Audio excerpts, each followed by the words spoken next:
Pinag-aaralan ng Department of National Defense kung kakasuhan ng perjury ang dalawang nawalang environmental activist na nagsabing dinukot sila ng militar. Ayon kay Defense Secretary Gilberto Chodoro Jr., para yan sa pagbaligtad ni na Jonila Castro Ajed Tamano.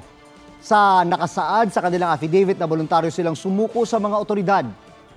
Subornation of perjury naman ang posibleng isampa laban sa promotor ng pagbaligtad ng testimonya ng dalawa.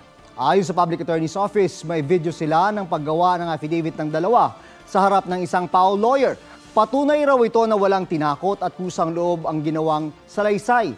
Pero sabi ni Jonila sa press conference kahapon, hindi totoo ang laman ng affidavit dahil wala silang ibang magawa noon nang papirmahin ito sa loob ng kampo. Sabi ng abogado ng dalawang aktivista, dapat imbestigahan ang mga sundalo kasama na nina Jonila at Jed ang kani-kanilang mga pamilya.